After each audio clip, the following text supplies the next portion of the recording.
परमात्मा श्री कृष्ण की वाणी गीता गुरु शिष्य संवाद है।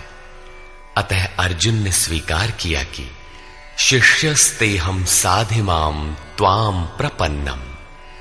भगवन, मैं आपका शिष्य हूं, आपकी शरण हूं। मुझे वो उपदेश दीजिए जिससे मैं परम श्रेय को प्राप्त हो जाऊं। अतः उस परम गुरु के चरणों में गीता आरंभ करने से पूर्व ये स्तुति गुरु वंदना प्रस्तुत की जा रही है। ओम श्री सद्गुरुदेव भगवान की जय।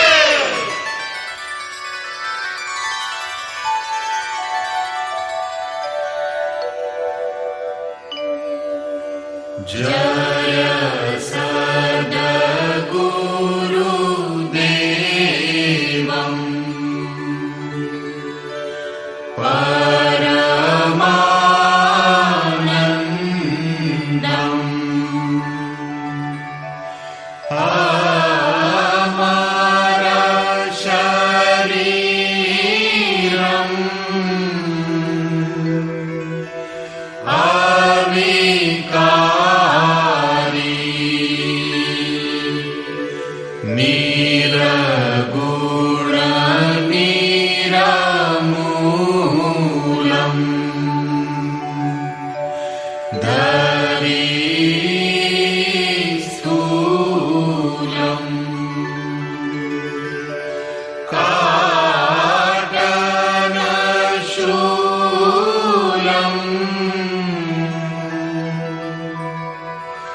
अंतर्यामी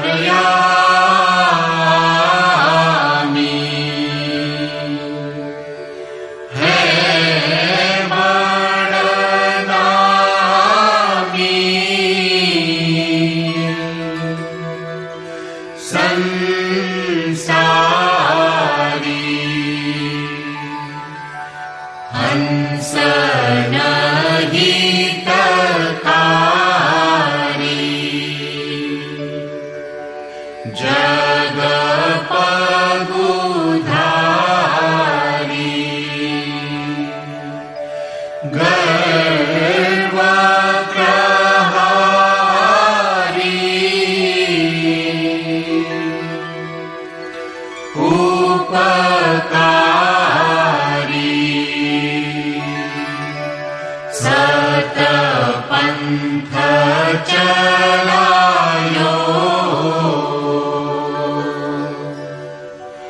भरम मिटायो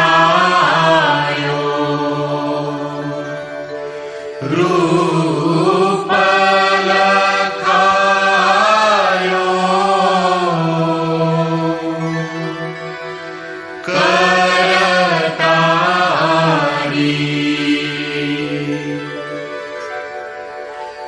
यह शिष्य है तेरो करतनी हो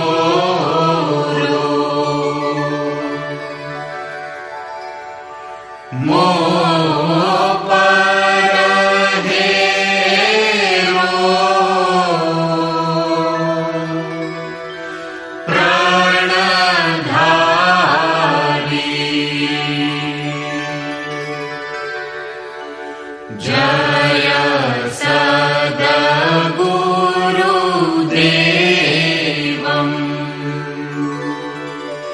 परमानन्दम्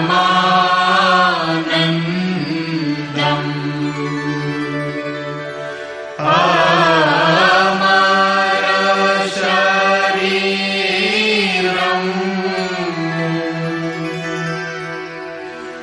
अविकारी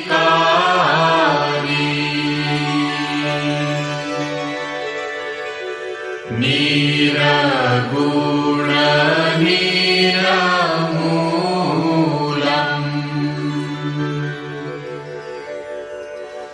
धरी स्थूलम्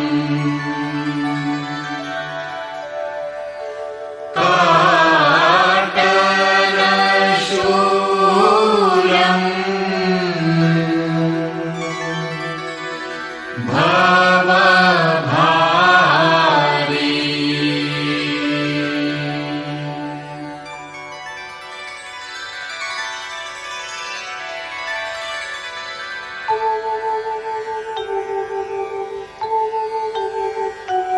ओम जय गुरुदेव जय गुरुदेव जय गुरुदेव जय गुरुदेव ओम जय गुरुदेव जय गुरुदेव जय गुरुदेव जय गुरुदेव ओम जय गुरुदेव जय गुरुदेव जय गुरुदेव जय गुरुदेव। अमृतंश बहनों तथा भाइयों, जिन महापुरुष ने समस्त वेदों का संकलन किया, वेदांत शास्त्र का प्रवर्तन किया, महाभारत तथा भागवत जिनकी कृतियां हैं, उन्होंने शास्त्रों के रूप में किसी ग्रंथ को मान्यता दी तो वो है भगवान श्री कृष्णोक्त गीता। तरह तरह की पूजा पद्धतियां, परस्पर विरोधी संगठन धर्म के नाम पर प्रचलित हैं, जबकि धर्म का लक्ष्य है एक परमात्मा की शोध। कल्याण स्वरूप वो परमात्मा एक है, उसे प्राप्त करने की निश्चित क्रिया का पालन धर्म है। जब परमात्मा एक है, उसे प्राप्त करने की क्रिया एक है, तो बहुत से पंथ क्यों? इसके समाधान के लिए प्रस्तुत है यथार्थ गीता का भावांश, ये गीता कैसेट। धर्म के सरल स्वरूप और उसकी प्राप्ति हेतु निर्धारित क्रिया का क्रमबद्ध तथा पूर्ण विवरण योगेश्वर श्री कृष्णोक्त गीता है। विश्व के प्रत्येक महापुरुष ने जो कुछ भी साधन बताया है, वो सब का सब तथा अनेक गोपनीय स्थितियों का स्पष्टीकरण अकेले गीता में है। इसलिए संपूर्ण मानव जाति के कल्याण का अतर्क शास्त्र गीता है। महाभारत में संकेत है कि जब कौरवों और पांडवों की सेनाएं आमने सामने खड़ी हो गईं, तो संपूर्ण निशांतर कौरवों में प्रवेश कर गए और सभी देवता पांडवों में। इस कथन से महर्षि व्यास ने स्पष्ट कर दिया कि गीता के सभी पात्र देवता या असुर हैं तथा प्रतीकात्मक हैं। प्रत्येक मनुष्य के अंतःकरण में दैवी और आसुरी दो प्रकृतियां अनादिकाल से हैं। दैवी शक्तियों के सहयोग से जब मनुष्य अपने आत्म स्वरूप की ओर अग्रसर होता है, तो काम, क्रोध, राग, द्वेष इत्यादि आसुरी वृत्तियां बाधा के रूप में आक्रमण करती हैं। उनका पार पाना ही वास्तविक युद्ध है। अर्जुन श्रेय के लिए विकल था। उसकी दृष्टि में श्रेय का उपाय था कुल धर्म, पिंडोदक क्रिया, वर्ण संकर से बचाव, कुल क्षय से बचने के लिए युद्ध न करना इत्यादि। मात्र इतनी सी शंका के समाधान हेतु भगवान को उसे 18 अध्याय गीता समझानी पड़ी। अंत में पूछा कि क्या तेरा मोह नष्ट हुआ? अर्जुन ने स्वीकार किया कि भगवान, मेरा मोह नष्ट हो गया और अब मैं वैसा ही करूंगा जैसा भगवान ने उपदेश दिया है। वस्तुतः ये केवल अर्जुन की शंका नहीं थी, बल्कि मानव मात्र की शंका है कि श्रेय क्या है, उसे कैसे प्राप्त करें। इसलिए स्त्री पुरुष, आबाल वृद्ध, मानव मात्र के लिए गीता के 18 अध्याय का अनुशीलन एवं नियमित पाठ नितांत आवश्यक है, जिससे ब्रह्म विधि की स्मृति सृजित रहे तथा बच्चों में भी इन कल्याणकारी संस्कारों का सृजन हो सके। इस गीता ज्ञान के बिना कोई भी मनुष्य उस ईश्वर के पथ पर नहीं चल सकता। अक्षय सुख, शाश्वत शांति, लोक में समृद्धि तथा मूल शंका समाधान हेतु इन कैसेटों का संकलन किया गया है। इसके नियमित श्रवण से संपूर्ण परिवार तथा स्वजन समुदाय को सुसंस्कृत करें। संसार में कहीं भी मनुष्य हो, उसके लिए गीता सदैव अमृत वाहिनी है। गीता आपका शास्त्र है। गौरव का विषय है कि 5000 वर्ष से भी अधिक अंतराल के बाद श्री कृष्ण का यथार्थ गायन आपके सम्मुख है। जन्म जन्मांतर की रूढ़ियों से ग्रस्त मस्तिष्क को स्वच्छ कर चिंतन के प्रशस्त पथ पर चलने के लिए इन कैसेटों का प्रसारण प्रातः अवश्य करें।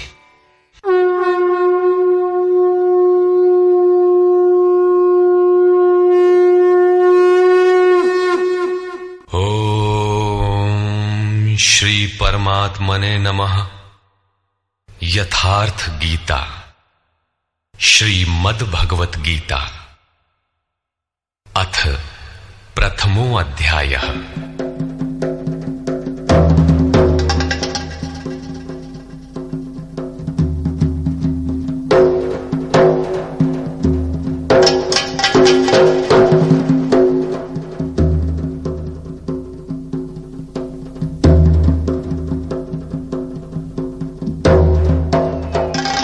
धृतराष्ट्र उवाच।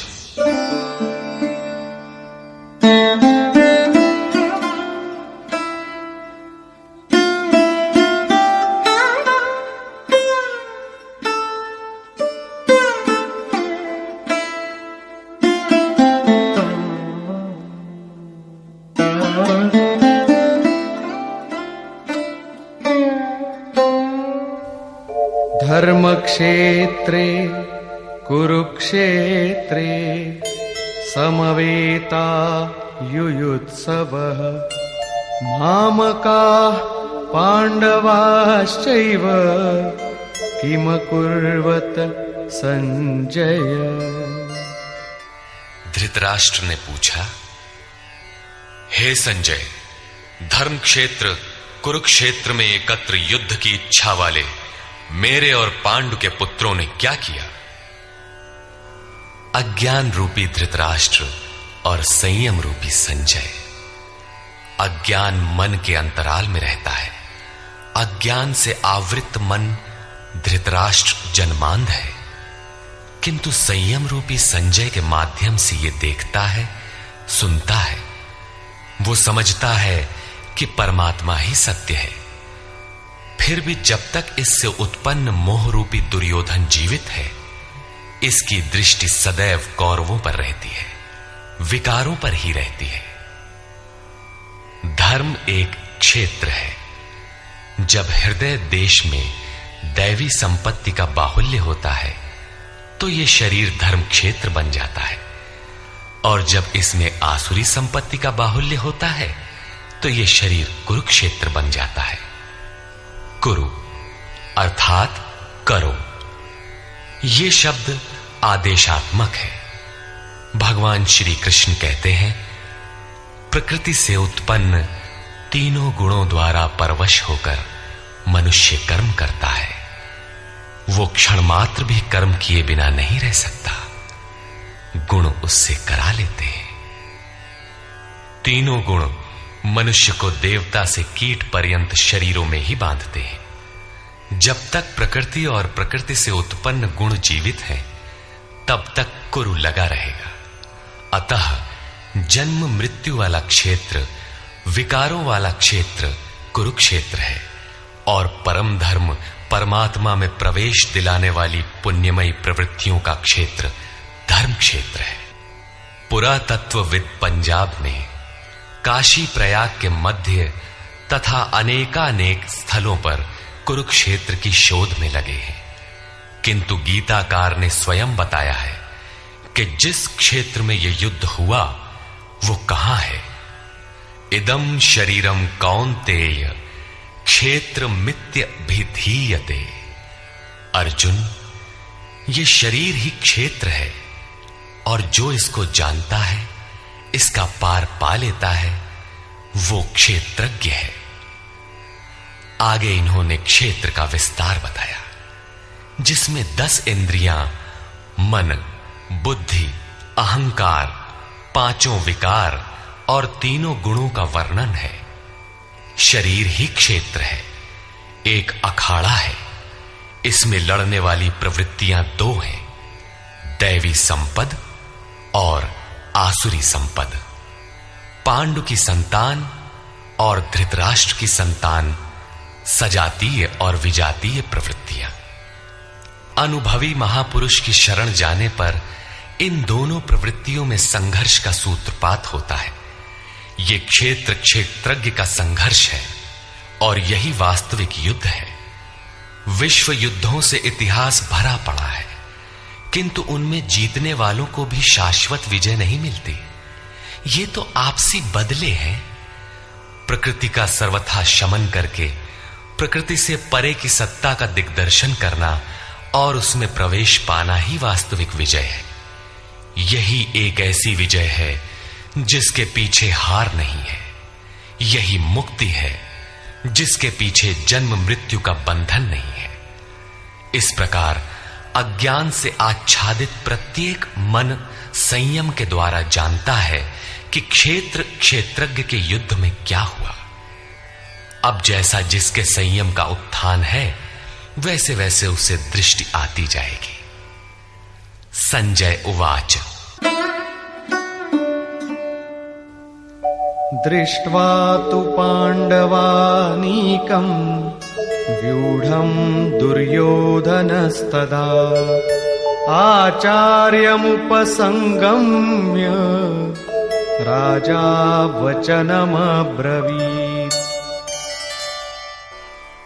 उस समय राजा दुर्योधन ने व्यूह रचना युक्त पांडवों की सेना को देखकर द्रोणाचार्य के पास जाकर ये वचन कहा। द्वैत के आचरण ही द्रोणाचार्य हैं। जब जानकारी हो जाती है कि हम परमात्मा से अलग हो गए हैं, वहां उसकी प्राप्ति के लिए तड़प पैदा हो जाती है। तभी हम गुरु की तलाश में निकलते हैं। दोनों प्रवृत्तियों के बीच यही प्राथमिक गुरु है। यद्यपि बाद के सद्गुरु योगेश्वर श्री कृष्ण होंगे, जो योग की स्थिति वाले होंगे। राजा दुर्योधन आचार्य के पास जाता है। मोह रूपी दुर्योधन। मोह संपूर्ण व्याधियों का मूल है, राजा है। दुर्योधन दुरु अर्थात दूषित, योधन अर्थात वह धन। आत्मिक संपत्ति ही स्थिर संपत्ति है, उसमें जो दोष उत्पन्न करता है वो है मोह।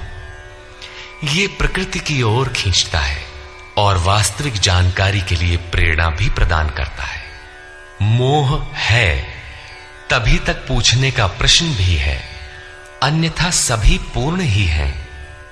अतः व्यूह रचना युक्त पांडवों की सेना को देखकर, अर्थात पुण्य से प्रवाहित सजातीय वृत्तियों को संगठित देखकर, मोह रूपी दुर्योधन ने गुरु द्रोण के पास जाकर यह कहा। पश्यैतां पांडुपुत्राणां आचार्य महतीं चमू व्यूढ़ां द्रुपदपुत्रेण तव शिष्येण धीमता। हे आचार्य, आपके बुद्धिमान शिष्य द्रुपद पुत्र धृष्टद्युम्न द्वारा व्यूहाकार खड़ी की हुई पांडु पुत्रों की इस भारी सेना को देखिए। शाश्वत अचल पद में आस्था रखने वाला दृढ़ मन ही धृष्टद्युम्न है। यही पुण्यमयी प्रवृत्तियों का नायक है। साधन कठिन न मन कर टेका। साधन कठिन नहीं, मन की दृढ़ता कठिन होनी चाहिए। अब देखें सेना का विस्तार।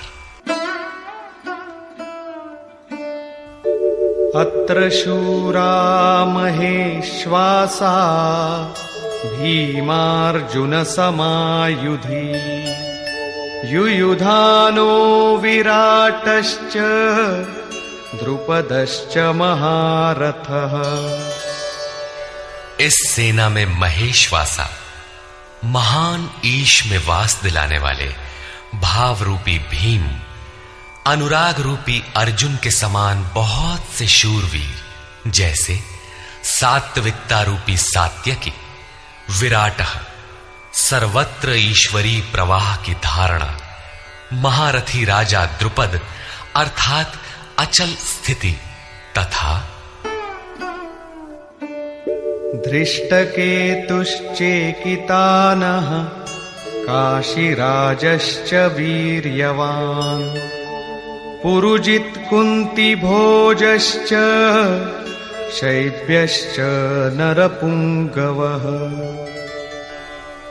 धृष्टकेतुः दृढ़ कर्तव्य, चेकितानः जहां भी जाए वहां से चित्त को खींचकर इष्ट में स्थिर करना, काशीराजः काया रूपी काशी में ही वो साम्राज्य है, पुरुजित स्थूल सूक्ष्म और कारण शरीरों पर विजय दिलाने वाला पुरुजित, कुंती भोजः कर्तव्य से भव पर विजय, नरों में श्रेष्ठ शैव्य अर्थात सत्य व्यवहार। युधामन्युश्च विक्रान्तः उत्तमौजाश्च वीर्यवान् सौभद्रो द्रौपदेयाश्च सर्व एव महारथाः। और पराक्रमी युधामन्यु, युद्ध के अनुरूप मन की धारणा, उत्तमौजाः शुभ की मस्ती, सुभद्रा पुत्र अभिमन्यु। जब शुभ आधार आ जाता है तो मन भय से रहित हो जाता है। ऐसा शुभ आधार से उत्पन्न अभय मन, ध्यान रूपी द्रौपदी के पांचों पुत्र, वात्सल्य, लावण्य, सौम्यता, स्थिरता, सहृदयता, सब के सब महारथी हैं। साधन पथ पर संपूर्ण योग्यता के साथ चलने की क्षमताएं हैं।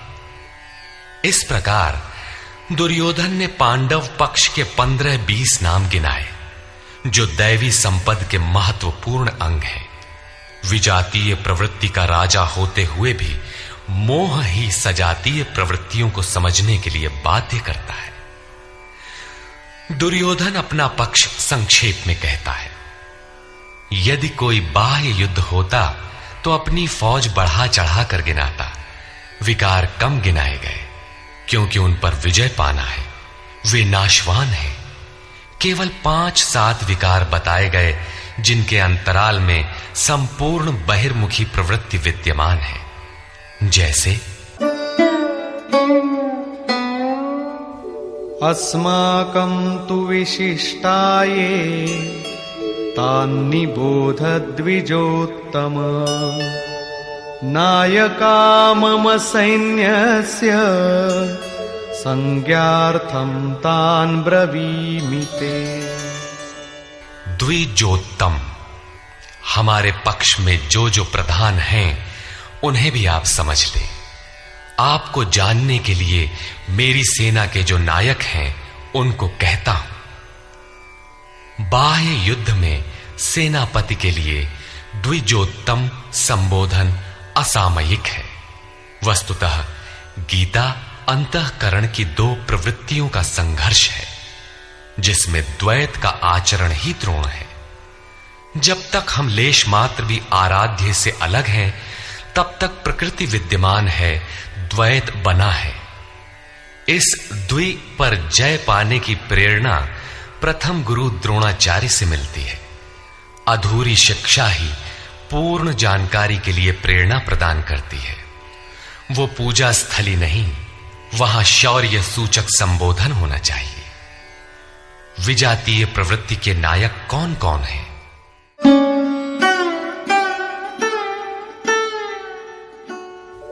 भवान् भीष्मश्च कर्णश्च कृपश्च समितिञ्जयः अश्वत्थामा विकर्णश्च सौमदत्तिस्तथैव च। एक तो स्वयं आप द्वैत के आचरण रूपी द्रोणाचार्य हैं। भ्रम रूपी पितामह भीष्म है। भ्रम इन विकारों का उद्गम है, अंत तक जीवित रहता है, इसलिए पितामह है। समूची सेना मर गई, ये जीवित था। शरशैया पर अचेत था, फिर भी जीवित था। ये है भ्रम रूपी भीष्म। भ्रम अंत तक रहता है। इसी प्रकार विजातीय कर्म रूपी कर्ण तथा संग्राम विजयी कृपाचार्य हैं। साधनावस्था में साधक द्वारा कृपा का आचरण ही कृपाचार्य है। भगवान कृपाधाम है और प्राप्ति के पश्चात संत का भी वही स्वरूप है। किंतु साधन काल में जब तक हम अलग हैं, परमात्मा अलग है। विजातीय प्रवृत्ति जीवित है, मोहमयी घिराव है। ऐसी परिस्थिति में साधक यदि कृपा का आचरण करता है तो वो नष्ट हो जाता है। सीता ने दया की तो कुछ काल लंका में प्रायश्चित करना पड़ा। विश्वामित्र दयार्द्र हुए, पतित होना पड़ा। योग सूत्रकार महर्षि पतंजलि भी यही कहते हैं, ते समाधा वुपसर्गा व्युत्थाने सिद्धयः। व्युत्थान काल में सिद्धियां प्रकट होती हैं, वे वास्तव में सिद्धियां हैं, किंतु कैवल्य प्राप्ति के लिए उतनी ही बड़ी विघ्न है जितने काम, क्रोध, लोभ, मोह इत्यादि। गोस्वामी तुलसीदास का भी यही निर्णय है।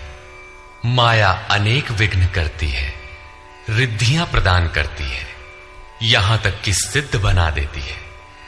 ऐसी अवस्था वाला साधक बगल से निकल भर जाए, मरणासन रोगी भी जी उठेगा। वो भले ठीक हो जाए, किंतु साधक उसे अपनी देन मान बैठे तो नष्ट हो जाएगा। एक रोगी के स्थान पर हजारों रोगी घेर लेंगे। भजन चिंतन का क्रम अवरुद्ध हो जाएगा और उधर बहकते बहकते प्रकृति का बाहुल्य हो जाएगा। यदि लक्ष्य दूर है और साधक कृपा करता है तो कृपा का अकेला आचरण ही समितिंजय समूची सेना को जीत लेगा। इसलिए साधक को पूर्ति पर्यंत इससे सतर्क रहना चाहिए। दया बिनु संत कसाई, दया करी तो आफत आई। लेकिन अधूरी अवस्था में यह विजातीय प्रवृत्ति का दुर्धर्ष योद्धा है। इसी प्रकार आसक्ति रूपी अश्वत्थामा, विकल्प रूपी विकर्ण और भ्रममयी श्वास ही भूरि श्रवा है। ये सभी बहिर्मुखी प्रवाह के नायक हैं।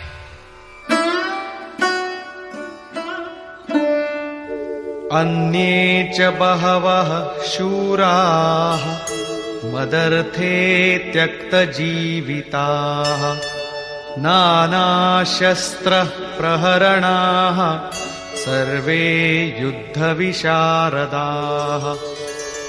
और भी बहुत से शूरवीर अनेक शस्त्रों से युक्त मेरे लिए जीवन की आशा को त्याग कर युद्ध में डटे हैं।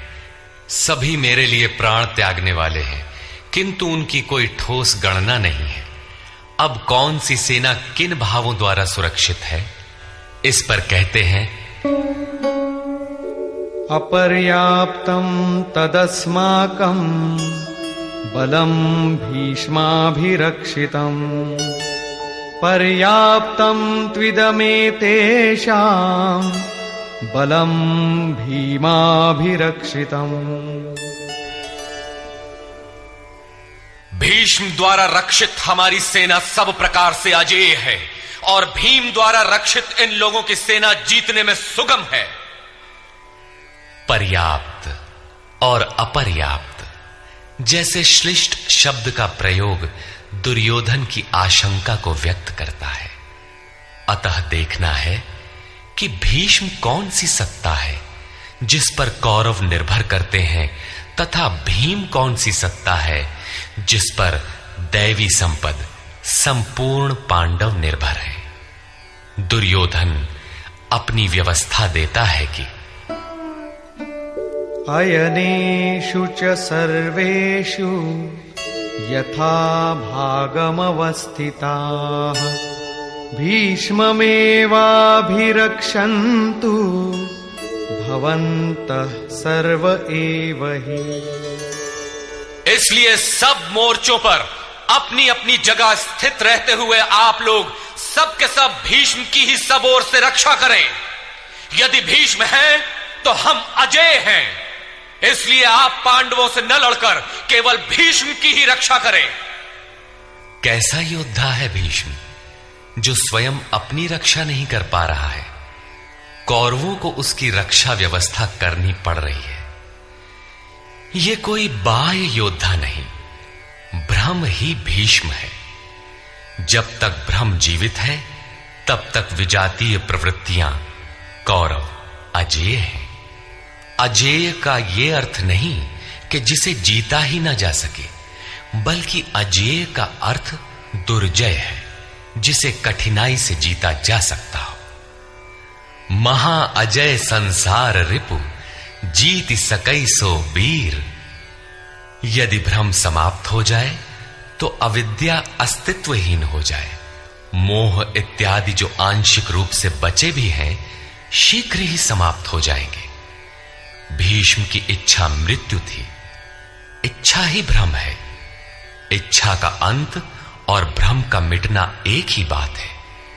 इसी को संत कबीर ने सरलता से कहा, इच्छा काया इच्छा माया इच्छा जग उपजाया। कह कबीर जे इच्छा विवर्जित ताका पार न पाया।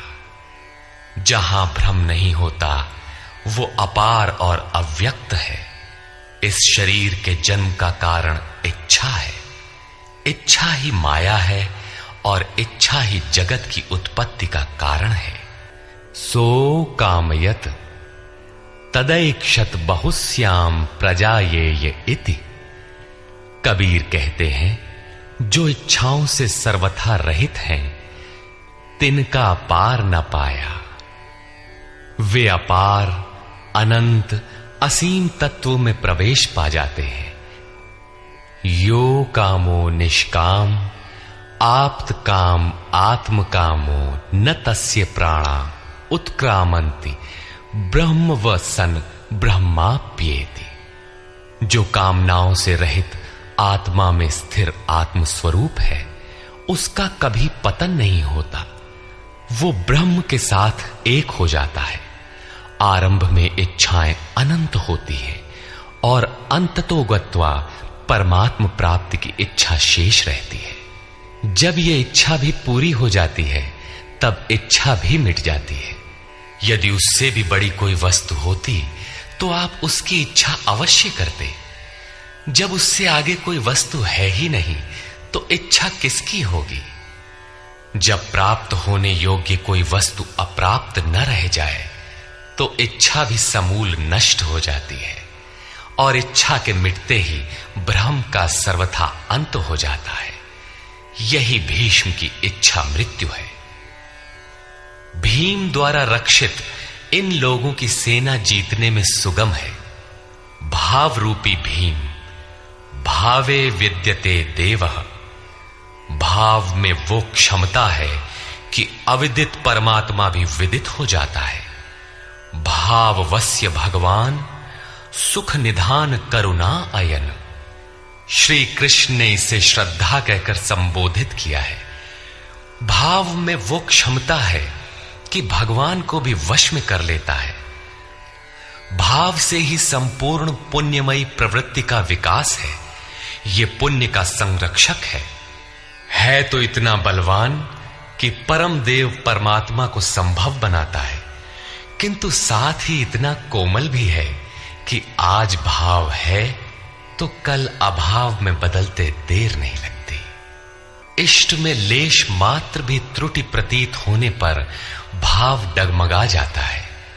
पुण्यमयी प्रवृत्ति विचलित हो उठती है, इष्ट से संबंध टूट जाता है।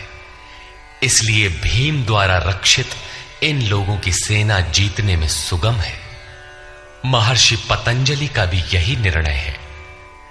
स तु दीर्घकाल नैरंतर्य सत्कारा सेवितो दृढ़ भूमि। दीर्घकाल तक निरंतर श्रद्धा भक्ति पूर्वक किया हुआ साधन ही दृढ़ हो पाता है।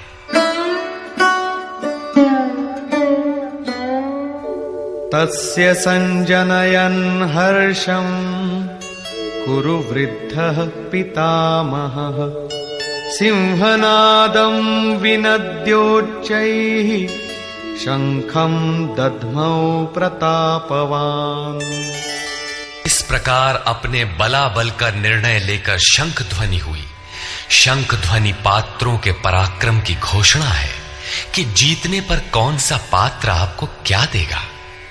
कौरवों में वृद्ध प्रतापवान पितामह भीष्म ने उस दुर्योधन के हृदय में हर्ष उत्पन्न करते हुए उच्च स्वर से सिंहनाद के समान भयप्रद शंख बजाया।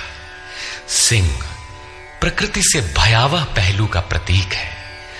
घोर जंगल के नीरव एकांत में शेर की दहाड़ कान में पड़ जाए तो रोंगटे खड़े हो जाएंगे, हृदय कांपने लगेगा। यद्यपि शेर आपसे मीलों दूर है। भय प्रकृति में होता है, परमात्मा में नहीं। वो तो अभय सत्ता है। भ्रम रूपी भीष्म यदि विजयी होता है तो प्रकृति के जिस भयारण्य में आप हैं उससे भी अधिक भय के आवरण में बांध देगा। भय की एक परत और बढ़ जाएगी, भय का आवरण घना हो उठेगा। ये भ्रम इसके अतिरिक्त और कुछ नहीं दे सकेगा। अतः प्रकृति से निवृत्ति ही गंतव्य का मार्ग है। संसार में प्रवृत्ति तो भवाटवी है, घोर अंधकार की छाया है। इसके आगे कौरवों की कोई घोषणा नहीं है। कौरवों की ओर से कई बाजे एक साथ बजे, किंतु कुल मिलाकर वे भी भय ही प्रदान करते हैं, इससे अधिक कुछ नहीं। प्रत्येक विकार कुछ न कुछ भय तो देता ही है। इसलिए उन्होंने भी घोषणा की, ततः शंखाश्च भैर्यश्च पणवानक गोमुखाः सहसैवाभ्यहन्यन्त सशब्दस्तु मूलोऽभवत्। तदनंतर अनेक शंख, नगारे, ढोल ढोल और नरसिंहादि बाजे एक साथ ही बजे। उनका शब्द भी बड़ा भयंकर हुआ। भय का संचार करने के अतिरिक्त कौरवों की कोई घोषणा नहीं है। बहिर्मुखी विजातीय प्रवृत्ति सफल होने पर मोहमय बंधन और घना कर देती है। अब पुण्यमयी प्रवृत्तियों की ओर से घोषणाएं हुई, जिनमें पहली घोषणा योगेश्वर श्री कृष्ण की है।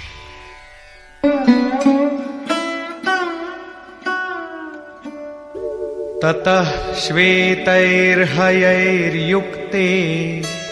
महती स्यन्दने स्थितौ माधव पाण्डवश्चैव दिव्यौ शंखौ प्रदध्मतु।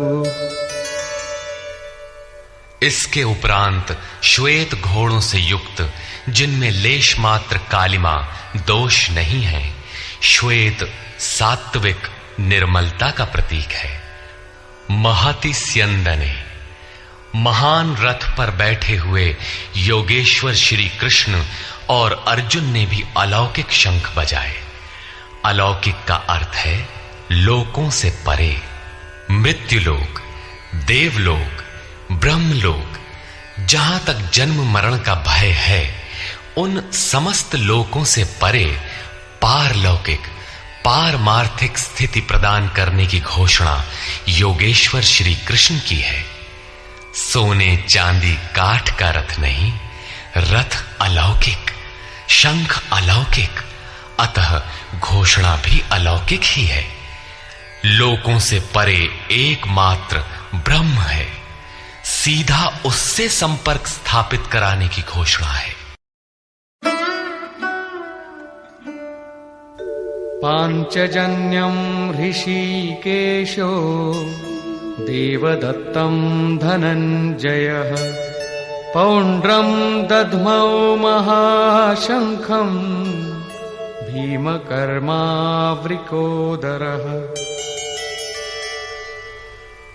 ऋषिकेशः, जो हृदय के सर्वस्व ज्ञाता है, उन कृष्ण ने 5 जन्य शंख बजाया।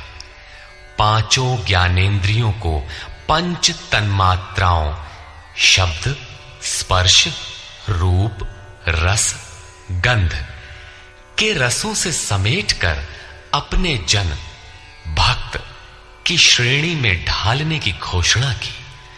विकराल रूप से बहकती हुई इंद्रियों को समेटकर उन्हें अपने सेवक की श्रेणी में खड़ा कर देना हृदय से प्रेरक सद्गुरु की देन है।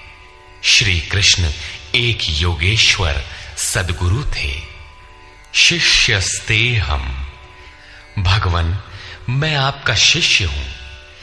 बाह्य विषय वस्तुओं को छोड़कर ध्यान में इष्ट के अतिरिक्त दूसरा न देखें, दूसरा न सुने, न दूसरे का स्पर्श करें। ये सद्गुरु के अनुभव संचार पर निर्भर करता है। देवदत्तम धनंजय, दैवी संपत्ति को अधीन करने वाला अनुराग ही अर्जुन है। इष्ट के अनुरूप लगाव, जिसमें विरह, वैराग्य, अश्रुपात हो। गदगद गिरा नयन बह नीरा, रोमांच हो।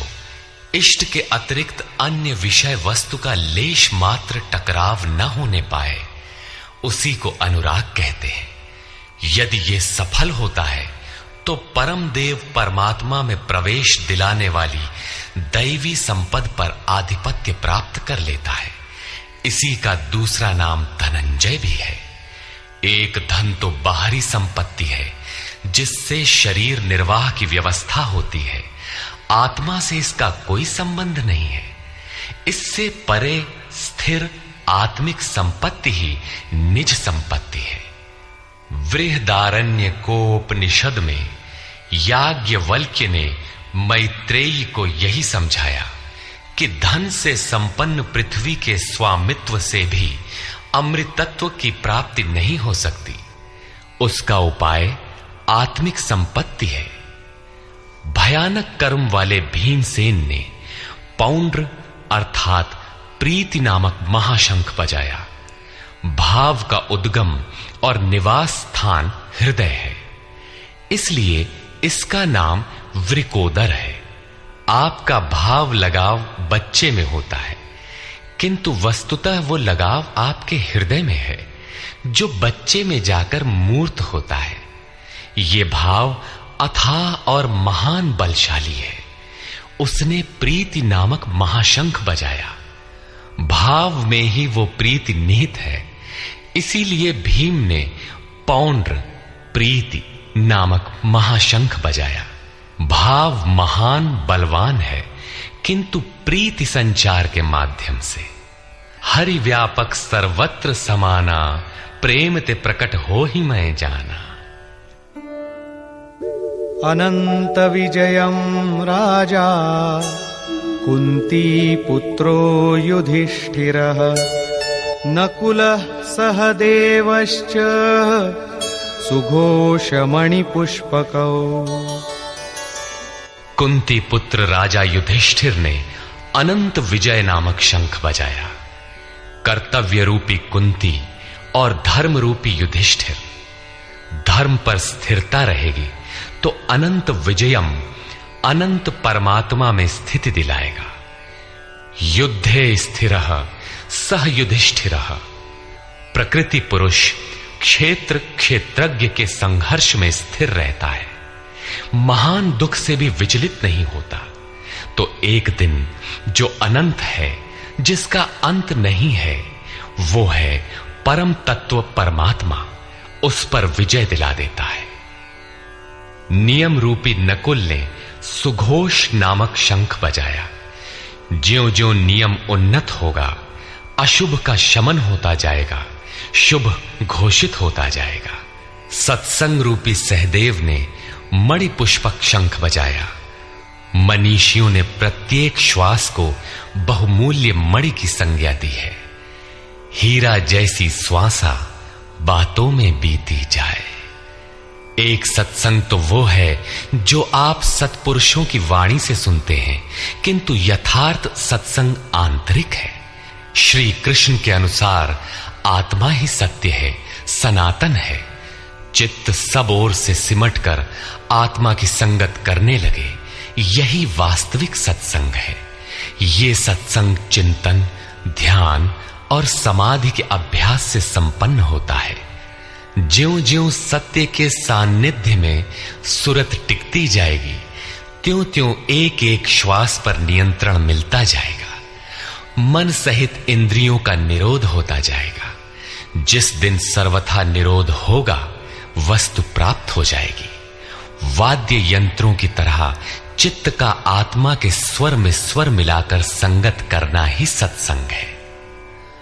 बाह्य मणि कठोर है, किंतु श्वास मणि पुष्प से भी कोमल है। पुष्प तो विकसित होने या टूटने पर कुम्हलाता है, किंतु आप अगले श्वास तक जीवित रहने की गारंटी नहीं दे सकते। किंतु सत्संग सफल होने पर प्रत्येक श्वास पर नियंत्रण दिलाकर परम लक्ष्य की प्राप्ति करा देता है। इसके आगे पांडवों की कोई घोषणा नहीं है, किंतु प्रत्येक साधन कुछ न कुछ निर्मलता के पथ में दूरी तय करता है। आगे कहते हैं,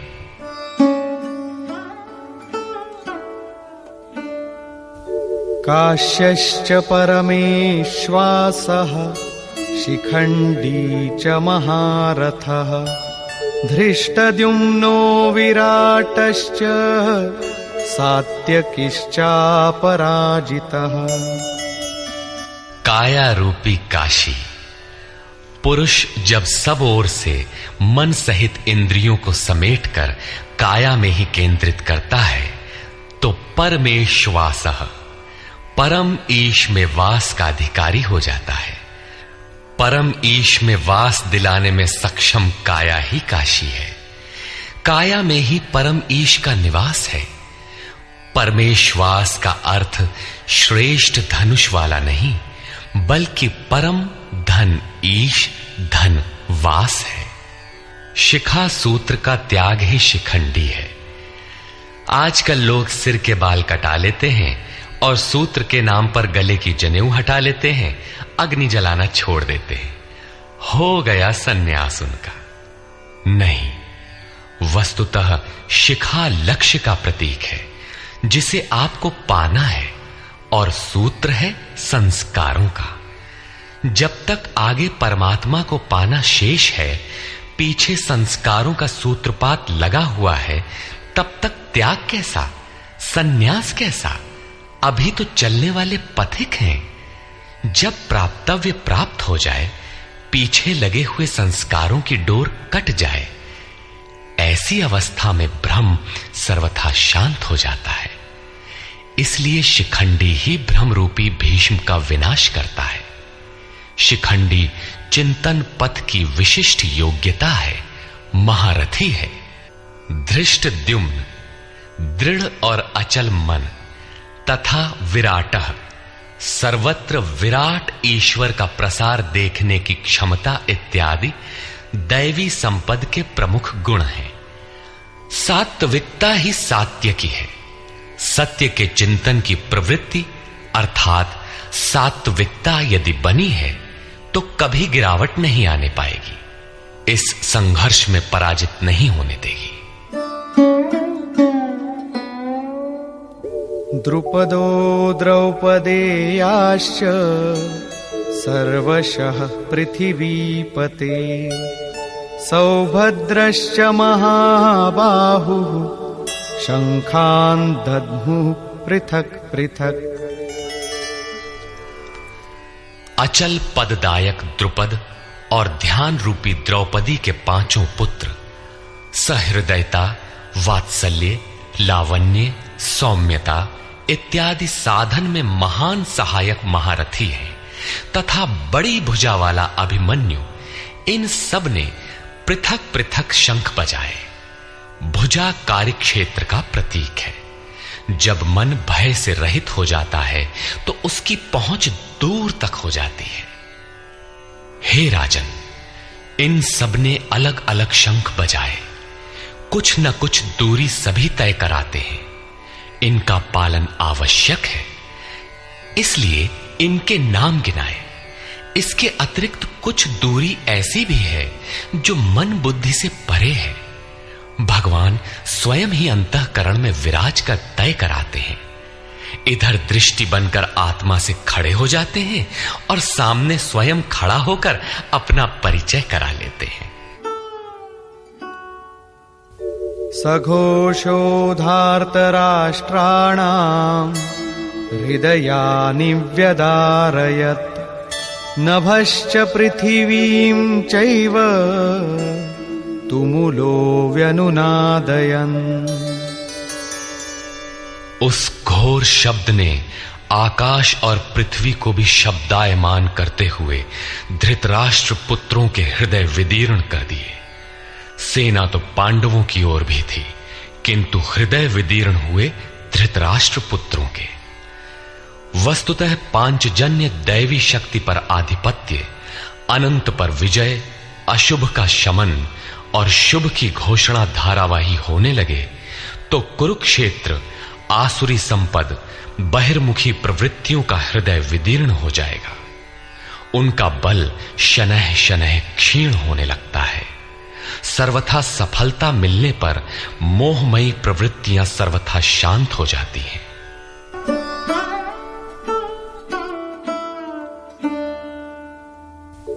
अथ व्यवस्थितान् दृष्ट्वा धार्तराष्ट्रान् कपिध्वजः प्रवृत्ते शस्त्रसम्पाते धनुरुद्यम्य पाण्डवः ऋषिकेशं तदा वाक्यम् इदमाह महीपते सेनयोरुभयोर्मध्ये रथं स्थापयमेच्युत। संयम रूपी संजय ने अज्ञान से आवृत मन को समझाया कि हे राजन, उसके उपरांत कपिध्वजः वैराग्य रूपी हनुमान, वैराग्य ही ध्वज है जिसका। ध्वज राष्ट्र का प्रतीक माना जाता है कुछ लोग कहते हैं ध्वजा चंचल थी, इसलिए कपिध्वज कहा गया, किंतु नहीं, यहां कपि साधारण बंदर नहीं, स्वयं हनुमान थे, जिन्होंने मान अपमान का हनन किया था। सममान निरादर आदरहीन। प्रकृति की देखी सुनी वस्तुओं से, विषयों से राग का त्याग ही वैराग्य है।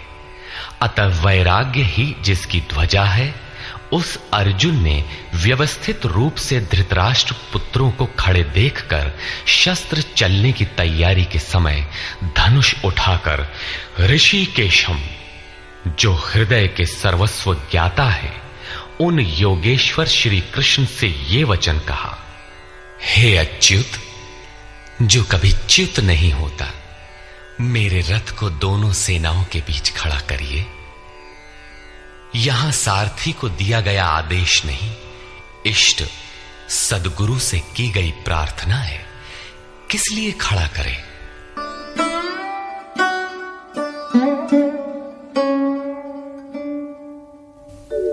यावदेतान् निरीक्षेऽहम् योद्धुकामानवस्थितान् कैर्मया सह योद्धव्यम् अस्मिन् रणसमुद्यमे।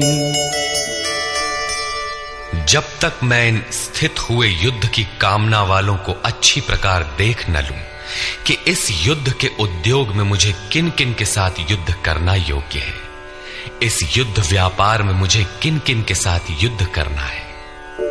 योत्स्यमानानवेक्षेऽहम् य एतेऽत्र समागताः धार्तराष्ट्रस्य दुर्बुद्धेर्युद्धे प्रियचिकीर्षवः। दुर्बुद्धि दुर्योधन का युद्ध में कल्याण चाहने वाले जो ये राजा लोग इस सेना में आए हैं, उन युद्ध करने वालों को मैं देखूंगा, इसलिए खड़ा करें। मोह रूपी दुर्योधन, मोहमयी प्रवृत्तियों का कल्याण चाहने वाले जो राजा इस युद्ध में आए हैं, उनको मैं देख लूं। संजय उवाच।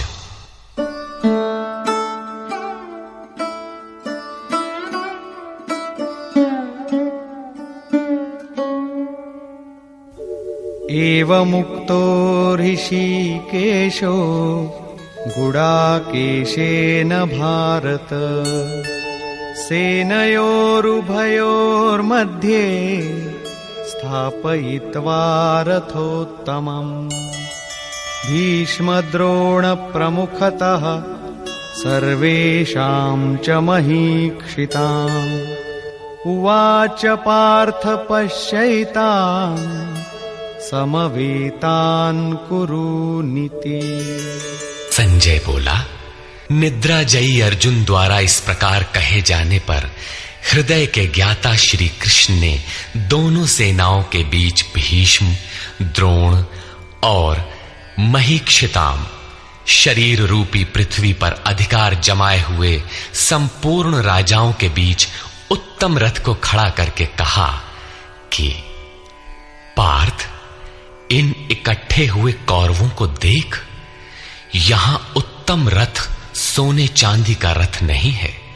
संसार में उत्तम की परिभाषा नश्वर शरीर के प्रति अनुकूलता प्रतिकूलता से की जाती है। ये परिभाषा अपूर्ण है।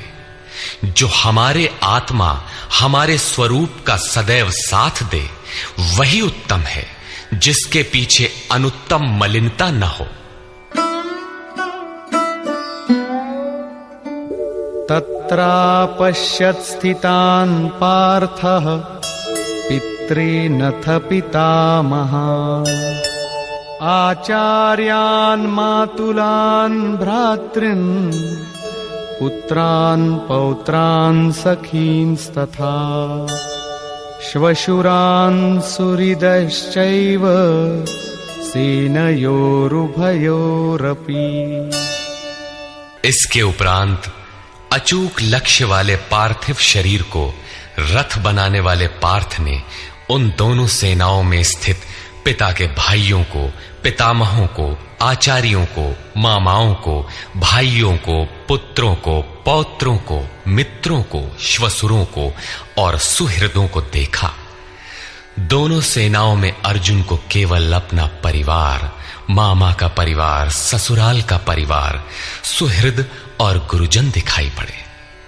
प्रचलित गणना के अनुसार 18 अक्षौहिणी 2.5-3 अरब के लगभग होता है, जो आज के विश्व की जनसंख्या के समकक्ष है। इतने मात्र के लिए यदा कदा विश्व स्तर पर आवास, खाद्य समस्या बन जाती है। इतना बड़ा जन समूह अर्जुन के 3-4 रिश्तेदारों का परिवार मात्र था। क्या इतना बड़ा भी किसी का परिवार होता है? कदापि नहीं। यह हृदय देश का चित्रण है। तान् समीक्ष्य स कौन्तेयः सर्वान् बन्धूनवस्थितान् कृपया परयाविष्टो विषीदन्निदमब्रवीत्।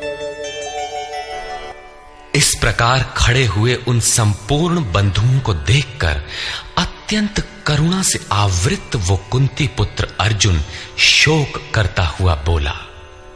अर्जुन उवाच,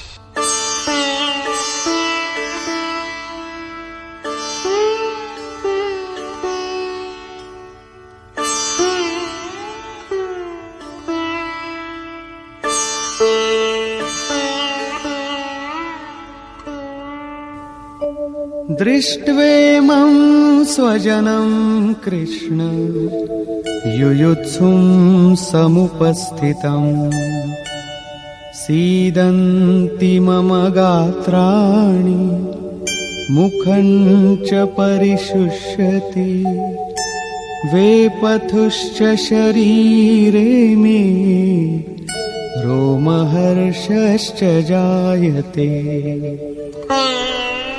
हे कृष्ण, इस युद्ध की इच्छा वाले खड़े हुए स्वजन समुदाय को देखकर मेरे अंग शिथिल हुए जाते हैं, मुख सूखा जाता है और मेरे शरीर में कंप तथा रोमांच हो रहा है।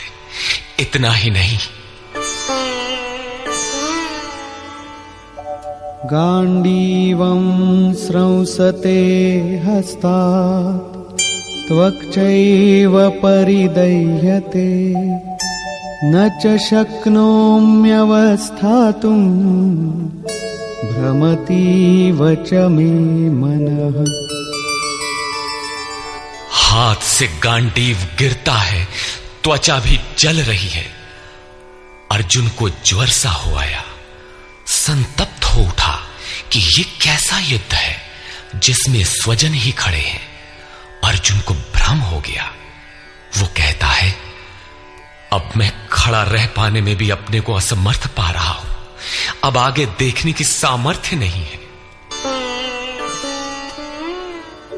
निमित्तानि च पश्यामि विपरीतानि केशव न च श्रेयोनुपश्यामि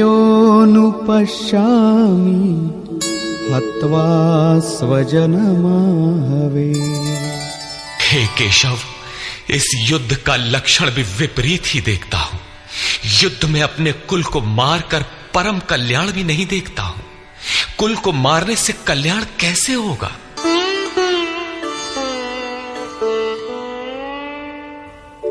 न कांक्षे विजयं कृष्ण न च राज्यं सुखानि च किन्नो राज्येन गोविन्द किं भोगैर्जीवितेन वा। संपूर्ण परिवार युद्ध के मुहाने पर है।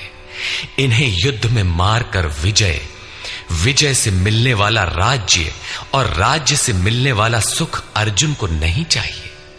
वो कहता है, हे श्री कृष्ण, मैं विजय नहीं चाहता, राज्य तथा सुख भी नहीं चाहता। हे गोविंद, हमें राज्य या भोग अथवा जीवन से भी क्या प्रयोजन है? क्यों?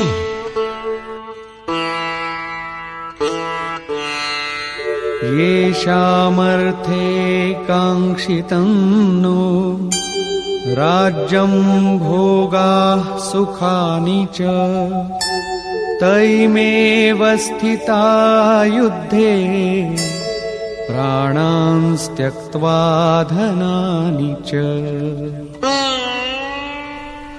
हमें जिनके लिए राज्य भोग और सुखादिक इच्छित हैं, वे ही परिवार जीवन की आशा त्याग कर युद्ध के मैदान में खड़े हैं। हमें राज्य इच्छित था तो परिवार को लेकर, भोग सुख और धन की पिपासा थी तो स्वजन और परिवार के साथ उन्हें भोगने की थी। किंतु जब सब के सब प्राणों की आशा त्याग कर खड़े हैं तो मुझे सुख राज्य या भोग नहीं चाहिए। ये सब इन्हीं के लिए प्रिय थे। इनसे अलग होने पर हमें इनकी आवश्यकता नहीं है। जब तक परिवार रहेगा तब तक ये वासनाएं भी रहती हैं।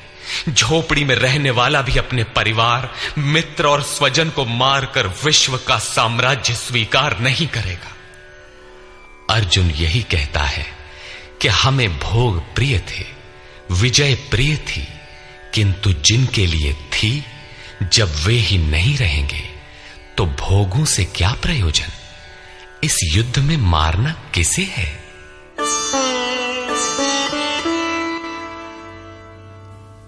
आचार्याः पितरः पुत्राः तथैव च पितामहाः मातुलाः श्वशुराः पौत्राः शालाः संबंधिनस्तथा। इस युद्ध में ताऊ, चाचे, लड़के और इसी प्रकार दादा, मामा, श्वसुर, पोते, साले तथा समस्त संबंधी ही हैं।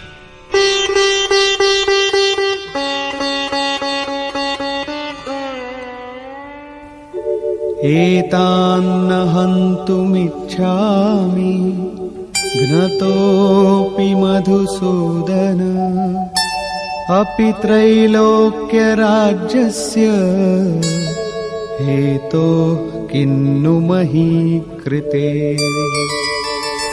हे मधुसूदन, मुझे मारने पर भी अथवा 3 लोक के राज्य के लिए भी मैं इन सबको मारना नहीं चाहता। फिर पृथ्वी के लिए कहना ही क्या। 18 अक्षौहिणी सेना में अर्जुन को अपना परिवार ही दिखाई पड़ा। इतने अधिक स्वजन वास्तव में क्या हैं? वस्तुतः अनुराग ही अर्जुन है। भजन के आरंभ में प्रत्येक अनुरागी के समक्ष यही समस्या रही है। सभी चाहते हैं कि हम भजन करें, उस परम सत्य को पालें, किंतु किसी अनुभवी सद्गुरु के संरक्षण में कोई अनुरागी जब क्षेत्रज्ञ के संघर्ष को समझता है कि हमें किन से लड़ना है तो वो हताश हो जाता है। वो चाहता है कि हमारे पिता का परिवार, ससुराल का परिवार, मामा का परिवार, सुहृद, मित्र और गुरुजन साथ रहें, सभी सुखी रहें और इन सब की व्यवस्था करते हुए हम परमात्म स्वरूप की प्राप्ति भी कर लें। किंतु जब वो समझता है कि आराधना में अग्रसर होने के लिए परिवार छोड़ना होगा, इन संबंधों का मोह समाप्त करना होगा, तो वो अधीर हो उठता है। पूज्य महाराज जी कहा करते थे, मरना और साधु होना बराबर है। साधु के लिए सृष्टि में दूसरा कोई जीवित है भी, किंतु घर वालों के नाम पर कोई नहीं है। यदि कोई है तो लगाव है, मोह समाप्त कहां हुआ। जहां तक लगाव है उसका पूर्ण त्याग, उस लगाव के अस्तित्व मिटने पर ही उसकी विजय है। इन संबंधों का प्रसार ही तो जगत है, अन्यथा जगत में हमारा क्या है। तुलसीदास कहे चिद विलास जग, बूझत बूझत बूझ है। मन का प्रसार ही जगत है। योगेश्वर कृष्ण ने भी मन के प्रसार को ही जगत कहकर संबोधित किया। जिसने इसके प्रभाव को रोक लिया, उसने चराचर जगत ही जीत लिया। इहैव तैर्जितः सर्गो येषां साम्ये स्थितम मनः। केवल अर्जुन अधीर था ऐसी बात नहीं है। अनुराग सबके हृदय में है। प्रत्येक अनुरागी अधीर होता है, उसे संबंधी याद आने लगते हैं। पहले वो सोचता था कि भजन से कुछ लाभ होगा तो ये सब सुखी होंगे, इनके साथ रहकर उसे भोगेंगे। जब ये साथ ही नहीं रहे तो सुख लेकर क्या करेंगे। अर्जुन की दृष्टि राज्य सुख तक ही सीमित थी। वो त्रिलोकी के साम्राज्य को ही सुख की पराकाष्ठा समझता था। इसके आगे भी कोई सत्य है, इसकी जानकारी अर्जुन को अभी नहीं है। निहत्य धार्तराष्ट्रान्नः का प्रीति स्याज्जनार्दन पापमेवाश्रयेदस्मान् हत्वैतानाततायिनः।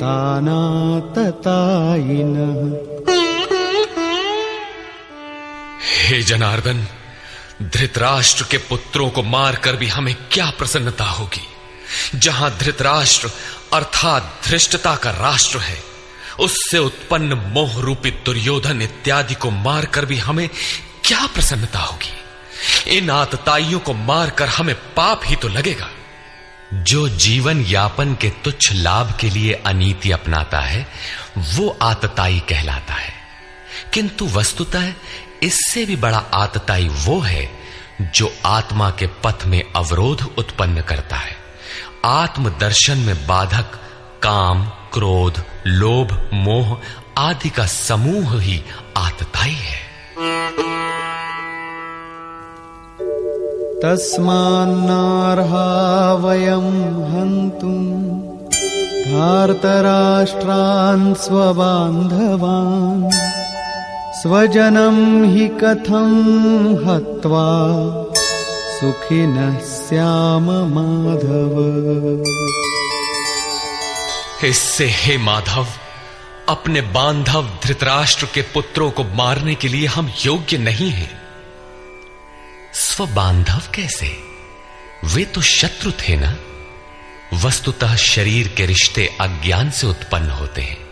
ये मामा है, ससुराल है, स्वजन समुदाय है, ये सब अज्ञान ही तो है। जब शरीर ही नश्वर है तब इसके रिश्ते ही कहां रहेंगे।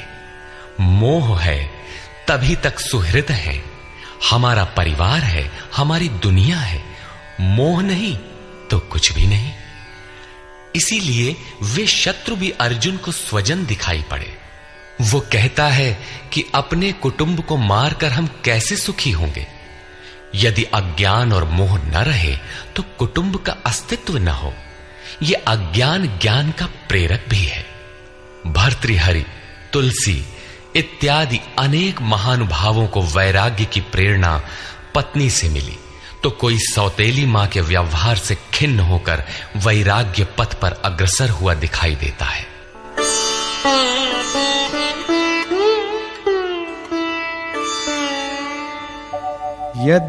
यद्यप्येतेन पश्यन्ति लोभोपहत चेतसः कुलक्षयकृतं दोषं मित्रद्रोहे च पातकम्। यद्यपि लोभ से भ्रष्ट चित्त हुए ये लोग कुल नाश के दोष और मित्र द्रोह के पाप को नहीं देखते हैं, ये उनकी कमी है। फिर भी कथं न ज्ञेयमस्माभिः पापादस्मान्निवर्तितुं कुलक्षयकृतं दोषं प्रपश्यद्भिर्जनार्दन। हे जनार्दन, कुल नाश से होने वाले दोषों को जानने वाले हम लोगों को इस पाप से हटने के लिए क्यों नहीं विचार करना चाहिए। मैं ही पाप करता हूं ऐसी बात नहीं, आप भी भूल करने जा रहे हैं। कृष्ण पर भी आरोप लगाया। अभी वो समझ में अपने को कृष्ण से कम नहीं मानता। प्रत्येक नया साधक सद्गुरु की शरण जाने पर इसी प्रकार तर्क करता है और अपने को जानकारी में कम नहीं समझता। यही अर्जुन भी कहता है कि ये भले न समझें, किंतु हम आप तो समझदार हैं। कुल नाश के दोषों पर हमें विचार करना चाहिए। कुल नाश में दोष क्या है?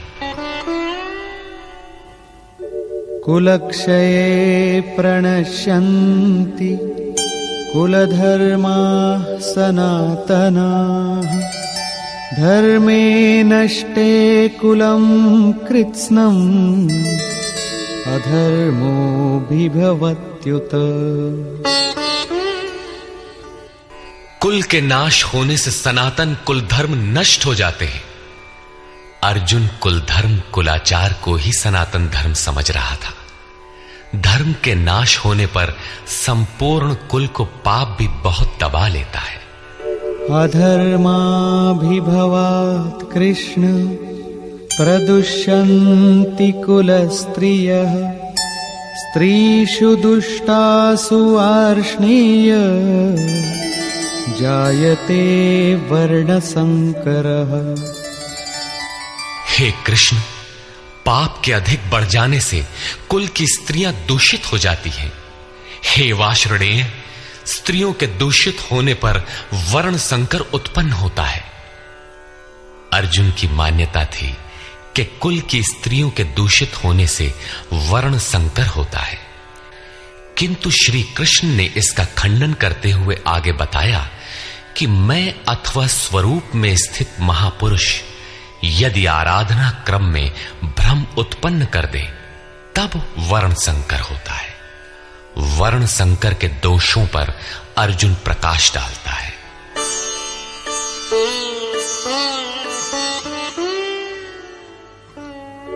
संकरो नरकायैव कुलघ्नानां कुलस्य च पतन्ति पितरो येषां लुप्तपिण्डोदकक्रियाः। वर्ण संकर कुल घातियों और कुल को नरक में ले जाने के लिए ही होता है। लुप्त हुई पिंड क्रिया वाले इनके पितर लोग भी गिर जाते हैं। वर्तमान नष्ट हो जाता है, अतीत के पितर गिर जाते हैं और भविष्य वाले भी गिरेंगे। इतना ही नहीं, दोषैरेतैः कुलघ्नानां वर्णसंकरकारकैः उत्साद्यन्ते जातिधर्माः कुलधर्माश्च शाश्वताः। इन वर्ण संकर कारक दोषों से कुल और कुलघातियों के सनातन कुल धर्म और जाति धर्म नष्ट हो जाते हैं। अर्जुन मानता था कि कुल धर्म सनातन है, कुल धर्म ही शाश्वत है, किंतु श्री कृष्ण ने इसका खंडन किया और आगे बताया कि आत्मा ही सनातन शाश्वत धर्म है। वास्तविक सनातन धर्म को जानने से पहले मनुष्य धर्म के नाम पर किसी न किसी रूढ़ि को जानता है। ठीक इसी प्रकार अर्जुन भी जानता है, जो कृष्ण के शब्दों में एक रूढ़ि है। उत्सन्न कुलधर्माणां मनुष्याणां जनार्दन नरके नियतं वासो भवतीत्यनुशुश्रुम। हे जनार्दन, नष्ट हुए कुल धर्म वाले मनुष्यों का अनंत काल तक नरक में वास होता है, ऐसा हमने सुना है। कुल धर्म ही नहीं नष्ट होता, बल्कि शाश्वत सनातन धर्म भी नष्ट हो जाता है। जब धर्म ही नष्ट हो गया तो ऐसे पुरुष का अनंत काल तक नरक में निवास होता है, ऐसा हमने सुना है, देखा नहीं, सुना है। अहो बत महत् पापं कर्तुं व्यवसिता वयं यद्राज्य सुखलोभेन हन्तुं स्वजनमुद्यताः। अहो, शोक है कि हम लोग बुद्धिमान होकर भी महान पाप करने को तैयार हुए हैं। राज्य और सुख के लोभ से अपने कुल को मारने के लिए उद्यत हुए हैं। अभी अर्जुन अपने को कम ज्ञाता नहीं समझता। आरंभ में प्रत्येक साधक इसी प्रकार बोलता है। महात्मा बुद्ध का कथन है कि मनुष्य जब अधूरी जानकारी रखता है तो अपने को महान ज्ञानी समझता है, और जब आधे से आगे की जानकारी हासिल करने लगता है तो अपने को महान मूर्ख समझता है। ठीक इसी प्रकार अर्जुन भी अपने को ज्ञानी ही समझता है। वो कृष्ण को ही समझाता है कि उस पाप से परम कल्याण हो, ऐसी बात भी नहीं। केवल राज्य और सुख के लोभ में पड़कर हम लोग कुल नाश करने को उद्यत हुए हैं। महान भूल कर रहे हैं। हम ही भूल कर रहे हैं, ऐसी बात नहीं, आप भी भूल कर रहे हैं। एक धक्का कृष्ण को भी दिया। अंत में अर्जुन अपना निर्णय देता है। यदि माम प्रतीकारम् अशस्त्रं शस्त्रपाणयः धार्तराष्ट्रारणे हन्युः तन्मे क्षेमतरं भवेत्। यदि मुझ शस्त्र रहित न सामना करने वाले को शस्त्रधारी धृतराष्ट्र के पुत्र रण में मारे तो उनका वो मारना भी मेरे लिए अति कल्याणकारक होगा। इतिहास तो कहेगा कि अर्जुन समझदार था, जिसने अपनी बलि देकर युद्ध बचा लिया। लोग प्राणों की आहुति दे डालते हैं कि भोले भाले मासूम बच्चे सुखी रहें, कुल तो बचा रहे। मनुष्य विदेश चला जाए, वैभव पूर्ण प्रासाद में रहे, किंतु 2 दिन बाद उसे अपनी छोड़ी हुई झोपड़ी याद आने लगती है। मोह इतना प्रबल होता है। इसीलिए अर्जुन कहता है कि शस्त्रधारी धृतराष्ट्र के पुत्र मुझ न प्रतिकार करने वाले को रण में मार दें, तब भी वो मेरे लिए अति कल्याणकारी होगा, ताकि लड़के तो सुखी रहें। संजय उवाच।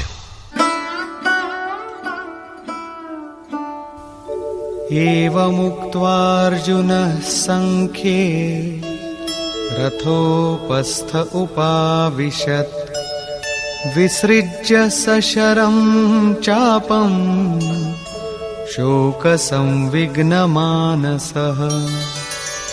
संजय बोला कि रणभूमि में शोक से उद्विग्न मन वाला अर्जुन इस प्रकार कहकर बाण सहित धनुष को त्याग कर रथ के पिछले भाग में बैठ गया, अर्थात क्षेत्र क्षेत्रज्ञ के संघर्ष में भाग लेने से पीछे हट गया।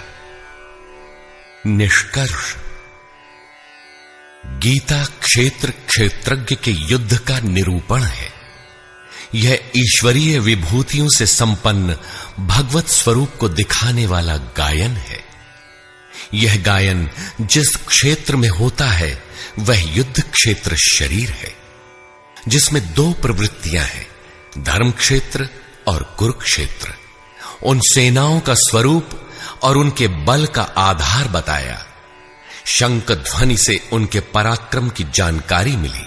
तदनंतर जिस सेना से लड़ना है उसका निरीक्षण हुआ, जिसकी गणना 18 अक्षौहिणी अर्थात लगभग 6.5 अरब कही जाती है, किंतु वस्तुतः वे अनंत हैं। प्रकृति के दृष्टिकोण 2 हैं। एक इष्टोन्मुखी प्रवृत्ति दैवी संपद, दूसरी बहिर्मुखी प्रवृत्ति आसुरी संपद। दोनों प्रकृति ही हैं। एक इष्ट की ओर उन्मुख करती है, परम धर्म परमात्मा की ओर ले जाती है, और दूसरी प्रकृति में विश्वास दिलाती है। पहले दैवी संपद को साध कर आसुरी संपद का अंत किया जाता है, फिर शाश्वत सनातन परब्रह्म के दिग्दर्शन और उसमें स्थिति के साथ दैवी संपद की आवश्यकता शेष हो जाती है। युद्ध का परिणाम निकल आता है। अर्जुन को सैन्य निरीक्षण में अपना परिवार ही दिखाई पड़ता है, जिसे मारना है। जहां तक संबंध है उतना ही जगत है। अनुराग के प्रथम चरण में पारिवारिक मोह बाधक बनता है। साधक जब देखता है कि मधुर संबंधों में इतना विच्छेद हो जाएगा जैसे वे थे ही नहीं, तो उसे घबराहट होने लगती है। स्वजनासक्ति को मारने में उसे अकल्याण दिखाई देने लगता है। वह प्रचलित रूढ़ियों में अपना बचाव ढूंढने लगता है, जैसा अर्जुन ने किया। उसने कहा, कुल धर्म ही सनातन धर्म है। इस युद्ध से सनातन धर्म नष्ट हो जाएगा, कुल की स्त्रियां दूषित होंगी, वर्ण संकर पैदा होगा, जो कुल और कुलघातियों को अनंत काल तक नरक में ले जाने के लिए ही होता है। अर्जुन अपनी समझ से सनातन धर्म की रक्षा के लिए विकल है। उसने श्री कृष्ण से अनुरोध किया कि हम लोग समझदार होकर भी यह महान पाप क्यों करें। अर्थात श्री कृष्ण भी पाप करने जा रहे हैं। अंततो गत्वा पाप से बचने के लिए मैं युद्ध नहीं करूंगा, ऐसा कहता हुआ हताश अर्जुन रथ के पिछले भाग में बैठ गया। क्षेत्रज्ञ के संघर्ष से पीछे हट गया। टीकाकारों ने इस अध्याय को अर्जुन विषाद योग कहा है।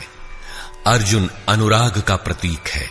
सनातन धर्म के लिए विकल होने वाले अनुरागी का विषाद योग का कारण बनता है। यही विषाद मनु को हुआ था। हृदय बहुत दुख लाग, जन्म गयऊ हरि भगति बिनु। संशय में पड़कर ही मनुष्य विषाद करता है। उसे संदेह था कि वर्ण संकर पैदा होगा जो नरक में ले जाएगा। सनातन धर्म के नष्ट होने का भी उसे विषाद था। अतः संशय विषाद योग का सामान्य नामकरण इस अध्याय के लिए उपयुक्त है। अतः ओम तत्सदिति श्रीमद् भगवद गीता सूपनिषत्सु ब्रह्म विद्यायाम योग शास्त्रे श्री कृष्णार्जुन संवादे संशय विषाद योगो नाम प्रथमोऽध्यायः।